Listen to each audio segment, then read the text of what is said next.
So this is our recommendation. You would go back to the same bank, back to Chase, and apply for the exact same card. If you're investing, investors will. The podcast for all things real estate investing. So welcome back to another episode of Investor One-on-One. Today we're talking to the CEO of Fund&Grow, a company that's helped businesses, small businesses, owners, and real estate investors secure over $1.9 billion in funding through unsecured business credit with 0% interest. Since stepping in as CEO back in 2009, he's developed proprietary systems that merge financial education, strategic planning, and expert guidance. Under his leadership, Fund&Grow has earned national recognition with consistent placement on the Inc. 5000 list and A+ BBB rating, while earned thousands of five-star reviews all across social media.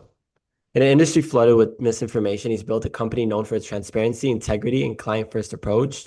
So please welcome to the show, Ari Page. Thank you so much for having me today, Or. For sure, man. Excited to have you on here. So yeah, let's just dive into your story, and let's start with what first got you into the industry and what inspired you to take on the CEO role at Fund&Grow back in 2009.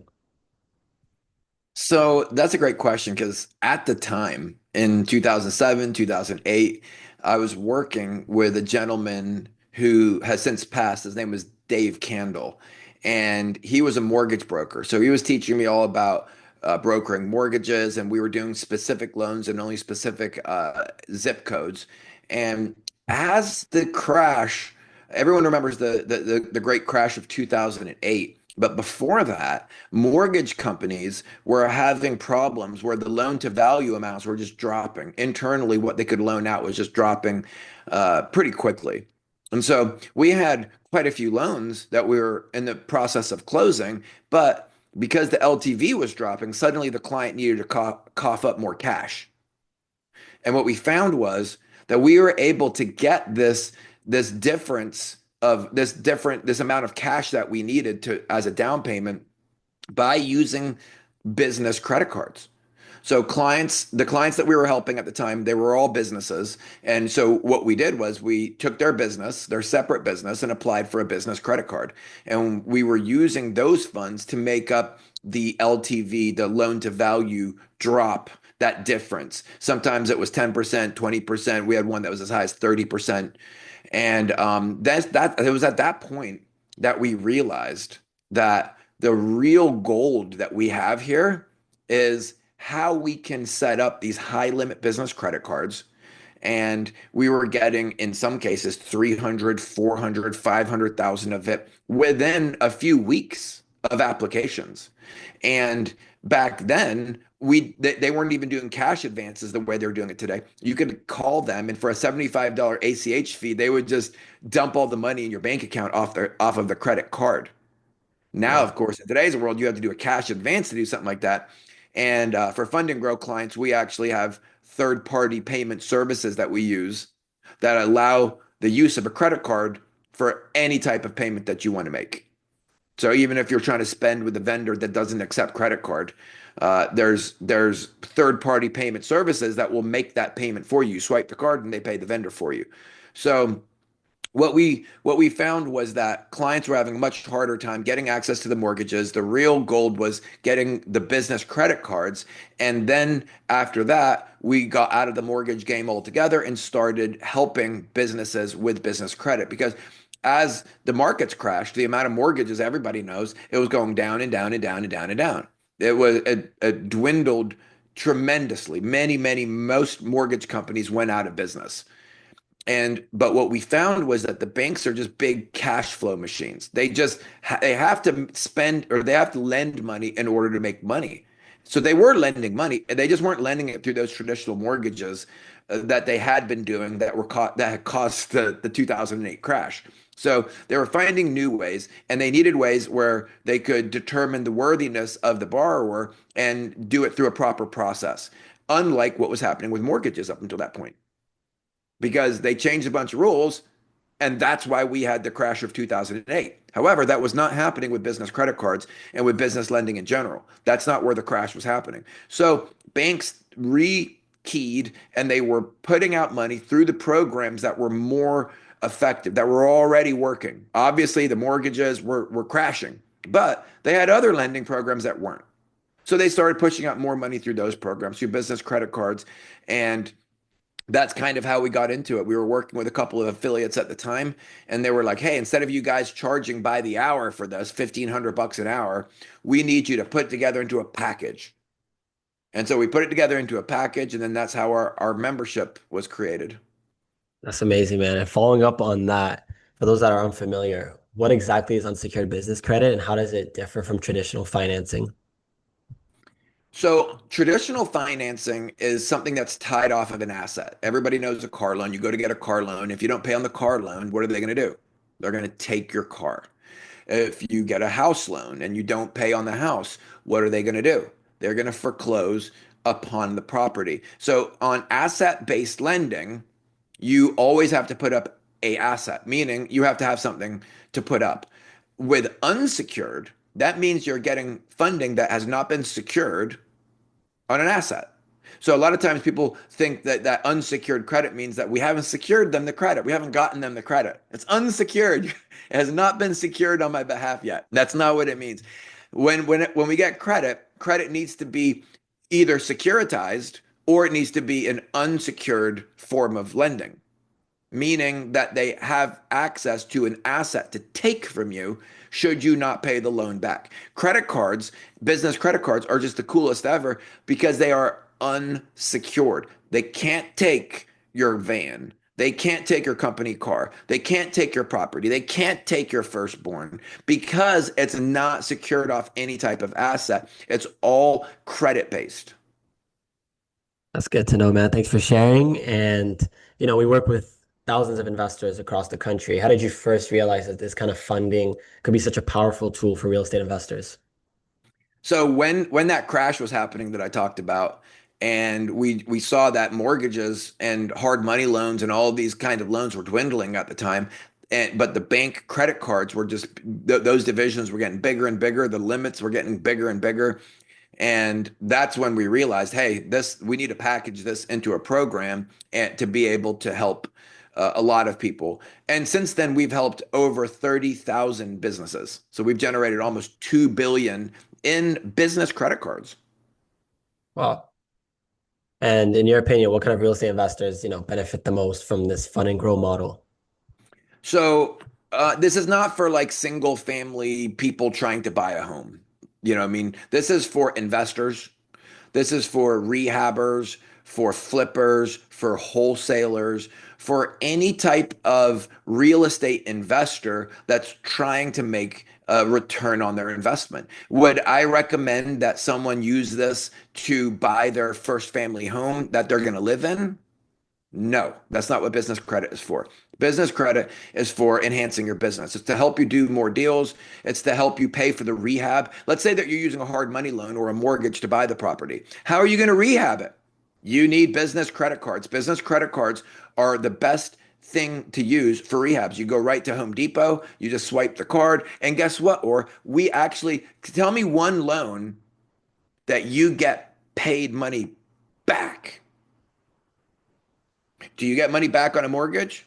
No. No, that costs you money. Do you get money back on an auto loan? Nope. But guess what? You will. A business credit card gives you cash back for the spending that you're doing. So let's imagine that, well, let's not imagine. Fund and Grow spends upwards of 100,000 a month on various things from like pay-per-click marketing, a variety of different things. You put that on a business credit card, now you're generating 1 to 2% cash back on the funding, or I'm sorry, on the spending that you have to do anyway.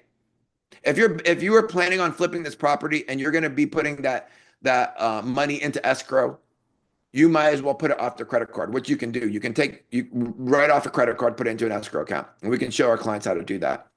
It's with a service called Plastic. And there's a bunch of these payment services that allow you to use the card however which way you want. But there is a variety of things that seem not so simple to do with a credit card. Like if I want to go to a contractor that doesn't accept credit card, how do I then use the credit card? And that's the cool thing about these third party services. They facilitate those transactions. And on top of that, let's say that you're in a market that you're dealing with new contractors that you don't usually deal with. So they're not vetted. You don't know if they're going to come through. You don't know if they're going to get the job pass inspection and so on and so forth, whether it be electrical, plumbing, roofing, whatever. If you take that new job that you're about to do on this new house that you're rehabbing and flipping, and you put it on a business credit card and you swipe on a business credit card, if that plumbing job doesn't get finished, if it doesn't pass inspection, guess what you do? Of course, we're going to first try to call the plumbing company, but how often do they work on our schedule, right? What you're going to do is you're going to call your business credit card and you're going to do a chargeback on that purchase. And so that means they whisk the money out of that contractor's account, they put it back onto your credit card temporarily. Now that business has to prove to the bank that they're actually doing what you paid them with the credit card to do. Once they prove that they've done that job, then they can recharge your card. Does that make sense, or what I'm saying? That could be very valuable for investors, for the examples that you're giving. And that kind of also falls up to my next question. You work with so many different business owners and investors and all kinds of people. Can you walk us through an example, maybe a case study of how an investor could use this unsecured credit to acquire or renovate a property? Yeah, so we have clients that are coming to us from in all different walks of life. Some that are just leaving their corporate job, some that have already been flipping houses. They already have 100 doors that they own. And regardless of where they're coming from, everybody needs access to be able to do more rehabs, to be able to buy more inventory, even if they just don't want to spend this money out of their checking account. And so it really doesn't matter where the investor is in their journey. Using other people's money is, in terms of bank money, is something that we just do more of the more we get into real estate. At first, we do it because we have to do it because we don't have money. But then after we're successful, now we use other people's money. We use loans because why would I want to use my own money? Why would I risk my own money when I can risk unsecured funding? And so it really doesn't matter where you're coming from. It's going to make sense. It's going to be, for you to use it in your business. And so we have clients that have come to us that couldn't really get their hands on the inventory, the properties that they were trying to purchase until they got the buying power. So where they weren't able to do deals until they got 100, 200,000 of this type of funding that they could use to put into their escrow account to be able to do the rehab, or they were able to get the mortgage to buy the property, but they knew that they didn't have any money to rehab it. And so this type of funding has just been a game changer for so many small businesses that don't have that in-between funding. And even if we take it outside of the context of real estate, because a real estate investment company is also still a company. They're also still doing advertising. But many of them still have locations. Many of them have payroll that they're paying. All of these types of things are things that can be put onto a business credit card, which can free up cash for the business owner. And so there's just a plethora of different ways that the funding can be used. It can be used in real estate. It can be used for buying inventory. It can be used for marketing. And we do have actual case studies on our website, but that's just kind of anecdotal. For sure. And let's say an investor is hearing this right now. What should he or she have in place before trying to access this kind of funding? Do they need high credit score, or what do they need exactly? So for this type of funding, they look at your personal credit, but they grant the business credit card to your tax ID number or to the EIN number of the business. So it's personally guaranteed funding, meaning that they're first looking at your personal credit report and they are basing it off of you personally. However, the benefit is that they're not going to report it onto the personal credit report. So that way you can use the entirety of the business credit card without it pulling your personal scores down. And then we can continue the card stacking process. For us, the card stacking is building up large aggregate amounts of this type of funding. So what someone would need to come to us with would be to have a good, clean credit score. You have a good, clean credit score, we can set up your EIN. We can set up your tax ID number. We can help you with the entity. Many clients come to us with no entity at all. Some clients come to us and unfortunately their credit is not that great. They need some help with that. And so in that case, through a referral, we can help you get your credit fixed as well. But it is important to know that this type of funding is the cream of the crop form of credit. They're not handing out 0% business credit cards that are unsecured. And we went over all of that. Obviously, 0% unsecured is not even secured on anything. They're not handing that out if you have horrible credit scores. Uh-huh. This is what people that have really good credit are getting access to. And those same clients then are able to move forward and build even things like corporate credit. So corporate credit is beyond the business credit cards. Like Fund&Grow's building, we have a $2 million building that we're sitting in. That is a purchase that we made using corporate credit. I, as the owner, did not personally sign for it. I didn't get a mortgage and personally sign for it. If the business had not made the payments, although it's completely paid off now, if the business had not made the payments, it would never have fallen on me personally because it was a corporate loan. It would have fallen on the business. And we want to help all of our clients get past using business credit cards to use business credit cards for what they're good for, but to also be able to get access to these corporate mortgages and these larger corporate loans that are very, very useful and needed. I own multiple buildings using that form of credit. So I have one that's a 3-unit that was purely bought using corporate credit. And they don't have any negative restrictions. The mortgage terms are fairly similar to a one that you would personally guarantee. But you can just end up getting more. Now you do have to, of course, have good cash flow for that. And so, but when we have clients that have received 250,000 in business credit cards, they have good revenues, they're looking to expand their real estate portfolios in that way, then we move them on to these more lucrative forms of funding, which we call corporate credit versus business credit cards. But it is also considered non-recourse. It would never fall back on the owner of the company. And that's the ultimate form of funding to get. And for those that are hearing this right now, they're like, wow, this is too good to be true. What are the biggest myths or misunderstandings about business credit that you come across on a daily basis? So the biggest thing is that people confuse together all of these forms of funding. So for example, a lot of times people will go and apply for business credit and what they're really applying for is the corporate loans that I was just talking about. They're like, well, I'm using my business. I'm going to use my tax ID number, and then they get denied. And then they think, well, no one can get that type of funding. Only big businesses can get it. And the truth is, that's what the business credit cards are about. That's what the personal guarantee is about. Using the form of business credit that you qualify for now.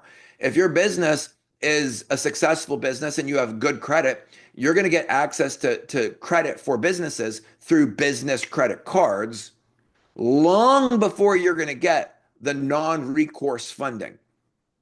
You need to show a history of it. So imagine that when you graduated high school, you never really used your credit before. And so you start using your credit. Maybe you get a credit card in college, or you get an auto loan maybe as your first thing, and then you start building credit. Well, it's the same as true with your corporate credit rating.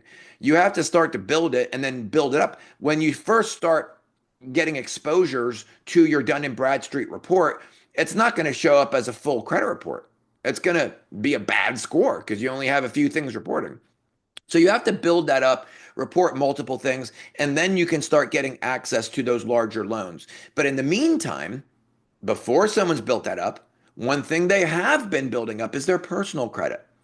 That's where we can immediately apply for and get approved for the business credit cards that report to the tax ID number. They look at this person's good personal credit, then they grant them and approve them the business credit cards, which don't appear on the personal credit report, so they don't hurt the ratios. They allow us to continue the card stacking process of continuing to apply for new cards down the road and get them new ones because the debt isn't being carried on the personal credit report. So a lot of times the problems that newbies make is they're applying for the wrong loans. Then when they don't get approved for them, they think they can't get any type of business credit. That's not the case. They're applying for loans that have the wrong requirements when actually they qualify for this, but they're over here applying for that. And it's like, no, start with what you qualify for first, build your business, then let's start getting different exposures reported to your corporate credit so that we can start building you a corporate credit rating, then we can start getting you corporate credit loans in that way down the road. So the credit cards are something that's fairly easy. That comes in right away if someone has good credit. But people just aren't aware of it. Many people are not aware that you can go right now to Google and type in 0% business credit cards. Every major bank has them.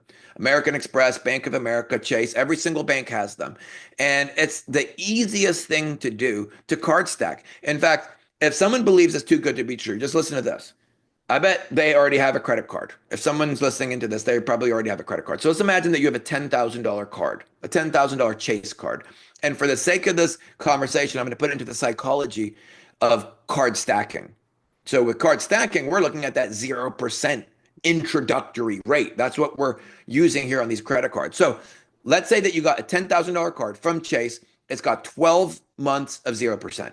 So here we are a year later. What are we going to do with this, with the balance that you have on that $10,000 card? So this is our recommendation. You would go back to the same bank, back to Chase, and apply for the exact same card. Mostly they'll allow you to apply for the exact same one. If not, you apply for a very similar product from the same bank. So now you already have 10,000 from them. So let's say that they only approve you for 5,000. Well, it's still a brand new card, so it'll have the 0% introductory period. So we take the 5,000. Now the client has a $5,000 new card and a $10,000 old card with a balance. Then we call and we merge the two cards together into one card. And you take the new 0% card and you merge it into the older card. So the old card has what we call seasoning. It's got, however long it was open. If it was open for a year, then it's got a year's worth of seasoning. We don't want to lose that. So we take the new card, which the seasoning is actually hurting us because it's brand new, so it kind of hurts us. And we merge that into the old card. Now we have one $15,000 card. And because the 0% was on that new card, now the entire $15,000 card has 0%. This is the only way to get 0% onto an old account. There is no other way of doing it. You can never call the bank and say, hey, can I get a new offer on my old credit card? The only way to do it is to apply for a new one, merge it into that old card. You get extra limit. That way we didn't even have to pay off what was on your $10,000 card. We were able to just increase the limit. And so now we do this on the business side. Everything that I just described here was just a personal card being merged into another personal card for a higher limit. What we're doing is we're doing this on steroids on the business side, where we have to keep the client's personal scores really high in order to continue doing this. And if someone does card stacking on their personal credit, they'll run into the issue if they actually use the cards where they'll go above what's called the 35% ratio. And the 35% ratio is simply the ratio of debt to credit limit. So if I have a $10,000 card, 35% of that debt to credit limit is $3,500. If I go above $3,500, I'm going over a 35% ratio.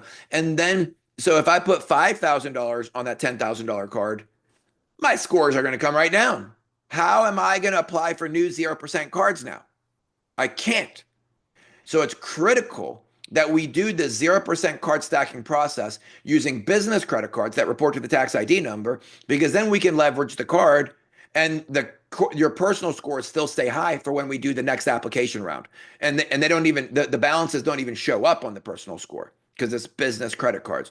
So it's critical that the card stacking process is being done properly. That's one of the big problems we see. Another big problem we see is people applying for the wrong loans and not knowing which loans to apply for and not understanding their personal credit and how their personal credit ties into business credit cards. All right, I'm really enjoying these tips and, this conversation. You could tell, this industry inside and out. And, under your leadership, Fund&Grow has helped clients secure nearly $2 billion, as we spoke about. What systems or team practices have made that scale possible? So first off, having a really, really good team. And we have a team of we're around 60 team members right now at Fund&Grow. And we work hard to create a good, wonderful team environment because if we don't take care of our employees, there's no way that you're going to be able to get an employee to take care of a client. You have to first show them through demonstration, through that the love that we have for each other is the same love that we're going to be giving to our clients. And so it starts with us. But then, secondly, after it spills out of your team, you have to have good systems in place. And for Fund and Grow, that was our software. So most of the other companies that we work with use things like Go High Level and Salesforce and all these other softwares. We have completely custom built software. So our employees, they log into a custom built software that's designed specifically for helping our clients. Our clients, they log into this custom built piece of software. It's not some Go High Level or Salesforce thing or, whatever. And then the same with our affiliates. There is so many times that we work with other affiliates where they just the tracking is horrible. The data is not passed along. It's like, well, who owes what? And it's just like absolutely horrible. So for Fund and Grow, one of the main things for us to solve was to make that process very, very simple, whether it be a client getting started and getting funded and then giving us a testimonial, or whether it be an affiliate working with us, referring to us, seeing how much we've helped their clientele, like how much funding we got for their clients. All of this needs to be very transparent, very easy, and very accessible. And so part of our success of being getting to where we've gotten to has been based off of setting up really, really good systems. And those systems are things that happen with with our software, but it starts with our employees and the way that we take care of our clients. I love that, man. As a business owner, we're talking to many investors here. Do you have a tip, a quote, a book, or a piece of advice that you would recommend to every real estate investor that's listening?